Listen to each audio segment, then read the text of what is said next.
नमस्कार दोस्तों। मिडल अर्थ की दुनिया में अंधेरा सिर्फ रात में नहीं होता, बल्कि वहां के क्रीचर्स की रूह में भी बसा होता है। अगर आपने लॉर्ड ऑफ द रिंग्स देखी है या पढ़ी है, तो आप उस खौफनाक मंजर को कभी नहीं भूल पाएंगे, जब हेल्म्स डीप के किले पर हजारों डरावने मॉन्स्टर्स ने हमला किया था। वो आम ऑर्क्स नहीं थे, वो ताकतवर थे, वो तेज थे, और सबसे बड़ी बात, उन्हें सूरज की रोशनी से डर नहीं लगता था। हम उन्हें उरुक-hai के नाम से जानते हैं।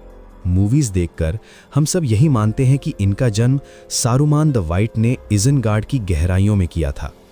मिट्टी और कीचड़ से निकलते हुए वो मॉन्स्टर्स चेहरे हमारे दिमाग में छप गए हैं। लेकिन क्या हो अगर मैं आपसे कहूं कि ये पूरा सच नहीं है?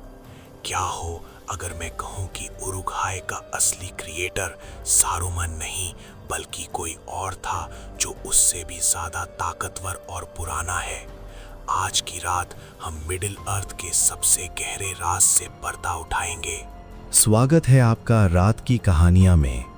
अपने दरवाजे बंद कर लीजिए और वीडियो को एंड तक जरूर देखें, क्योंकि आज हम उरुक-hai के जन्म की असली और खौफनाक कहानी सुनने वाले हैं। इससे पहले कि हम उरुक-hai पर आएं, हमें थोड़ा पीछे जाना होगा। हमें समझना होगा कि ऑक्स असल में क्या थे। कहा जाता है कि पहले डार्क लॉर्ड मॉर्गोथ ने मासूम एल्व्स को पकड़कर उन्हें टॉर्चर किया, उन्हें करप्ट किया और उनसे एक नई प्रजाति बनाई, जिन्हें हम ऑक्स कहते हैं। ऑर्क्स बदसूरत थे, कमजोर थे और आपस में ही लड़ते रहते थे। लेकिन उनकी सबसे बड़ी कमजोरी थी सूरज की रोशनी, सनलाइट।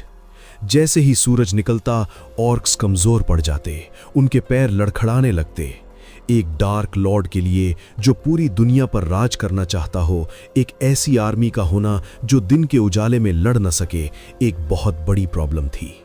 इसी कमजोरी को दूर करने के लिए एक नया प्लान बनाया गया, एक ऐसी फौज बनाने का प्लान जो ना थके, ना रुके और ना ही मौत से डरे। यहां आता है कहानी का सबसे बड़ा ट्विस्ट। मूवीज में दिखाया गया है कि सारुमन ने उरुक-hai बनाए, लेकिन J.R.R. टोल्किन की किताबों के मुताबिक उरुक-hai का असली आविष्कार सारुमन ने नहीं, बल्कि डार्क लॉर्ड साउरॉन ने किया था। हाँ, आपने सही सुना। सारुमान के आइज़नगार्ड में आने से हजारों साल पहले मॉर्डोर की काली जमीन पर एक्सपेरिमेंट्स शुरू हो चुके थे।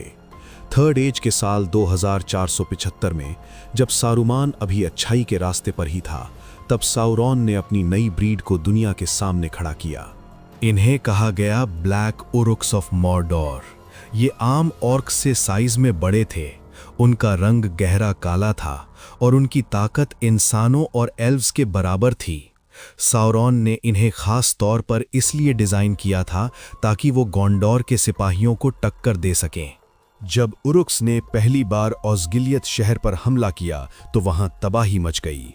वो पुलों को तोड़ते हुए, सिपाहियों को कुचलते हुए आगे बढ़े। ये सबूत था कि उरुक-hai का कॉन्सेप्ट सारुमन का नहीं, बल्कि सौरॉन का दिमाग था। सौरॉन चाहता था एक एलीट सोल्जर, और उसने वो बना लिया था। तो फिर सवाल ये उठता है, सारुमान का इसमें क्या रोल था? क्यों हम सब सारुमान को उरुक-hai का बाप मानते हैं? जब सारुमन ने पालन तीर के जरिए सौरॉन से संपर्क किया, तो वो सौरॉन की ताकत देखकर दंग रह गया। वो सौरॉन का गुलाम तो बना, लेकिन उसके अंदर एक जलन भी थी। वो सौरॉन की नकल करना चाहता था, बल्कि उससे बेहतर बनना चाहता था। सारुमन ने देखा कि साउरॉन के ब्लैक उरुक्स ताकतवर तो हैं, लेकिन शायद अभी भी उनमें कुछ कमी है। इज़नगार्ड के नीचे जमीन की गहराइयों में सारुमन ने अपने खुद के एक्सपेरिमेंट्स शुरू किए। ये कहानी का वो हिस्सा है जो बेहद घिनौना है। किताबों में हिंट्स दिए गए हैं कि सारुमन ने क्रॉस ब्रीडिंग की तकनीक अपनाई। उसने ऑक्स और इंसानों यानी मेन का एक अपवित्र मिलन करवाया। सोचिए दोस्तों, कितना दर्दनाक और खौफनाक रहा होगा वो प्रोसेस। गॉबिन मैन या हाफ ऑक्स पैदा किए गए। सारूमन ने साउरॉन के ओरिजिनल आइडिया को चुराया और उसे परफेक्ट बनाया। सारूमन के उरुक-हाई सिर्फ ताकतवर ही नहीं थे, बल्कि उनके अंदर इंसानों जैसी समझ और चालाकी भी थी। और सबसे बड़ी बात, उन्हें सनलाइट रेजिस्टेंस पूरी तरह मिल चुकी थी। वो दिन के उजाले में भी उतनी ही तेजी से भाग सकते थे जितना रात के अंधेरे में। तो फर्क क्या है? मोर्डोर के उरुक्स जो साउरॉन ने बनाए वो काले रंग के थे, भारी थे और शुद्ध रूप से ईविल थे। इसेनगार्ड के उरुक्स जो सारूमान ने मॉडिफाई किए वो थोड़े ज्यादा ह्यूमन लाइक थे। उनके पास सीधे खड़े होने की क्षमता थी और वो लंबे सफर तय कर सकते थे बिना थके। सारूमन एक इन्वेंटर नहीं था, वो एक इम्प्रूवर था। उसने साउरॉन की टेक्नोलॉजी ली और उसे अपने फायदे के लिए अपग्रेड किया। उसने अपनी आर्मी को फाइटिंग उरुक-हाई का नाम दिया ताकि वो दुनिया को दिखा सके कि अब नया डार्क लॉर्ड वो बनने वाला है। लेकिन अंत में ये क्रीचर्स सिर्फ टूल्स थे। चाहे उन्हें साउरॉन ने बनाया हो या सारूमन ने, उनका मकसद सिर्फ मौत और तबाही था। उन्हें बनाया ही इसलिए गया था ताकि मिडिल अर्थ की खूबसूरती को मिटाया जा सके। तो दोस्तों, सच्चाई ये है, कॉन्सेप्ट और पहला क्रिएशन साउरॉन का था, लेकिन उसे मास प्रोड्यूस और रिफाइन सारूमन ने किया। दोनों ही बराबर के गुनाहगार हैं इस डार्क मैजिक के लिए।